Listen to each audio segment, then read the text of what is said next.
paaspoortii feesbuuk keessanidha yoo dagattan yoo hin bi'enne akkasuma paaspoortii imeelii googilii keessanidha yoo hin bi'enne yoo dagattan akkaataa karaa salphaa ta'een argachuu dandeessan isin barsiisa. Egaa daawwattoon kiyya waan kana akka baay'ee argeetti faatu viidiyoo kan laayik sheer gochuun jalqaba afaan duraan argafa. Hayyee daawwattoon kiyya aappii tokko bilbila irratti gad buufachuu isin barbaachisa. Aappii kanaas gad buufachuudhaaf as Google Chrome keessa ni galtu. Achi booda bakka sarchii irratti tokko kilikni gootu achi booda bakka sarchii irratti michuu joobis jettanii barreessitanii michuu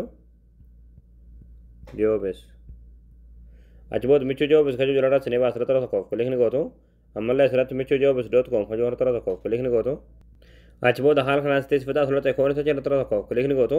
Bakka sarchii irratti qubee kaa barreessanii achi booda sarchii fuuldura hanti kilikoo sarchii hojjetanii. Achi booda ammallee haala kanaan suuraa kan fitaa suuraa kan tokko kilikni gootu. Achi booda aappii buufachuudhaaf suuraa loltaa gadiimtu minumaati. Achi booda dhumarratti qalama diimaadhaan kan barraa'e aappii astuqaa buufadhaa akka jalatti daawulood kan turtii daawulood kan turtaniiti aappii kana bilbila keessatti gadi buufattanii. Hayyee daawwattoon kiyya aappii kan buufattanii yeroo galtan aappiin kana haala kanaan tarreessee isiniif jechuudha. Paaspoortii imeelii keessanidha paaspoortii feesbuuk keessanidha irratti kilik godhuudhaan jechuudha alaaxuluma isiniif baasa jechuudha. Ammallee paaspoortii biroodhaa as keessatti seef godhachuu barbaada jechuudha. Asirratti aad paaspoortii kan jedhu kilik gootanii boodaafillee paaspoortii biroodhaa akka hin daganne jechuudha.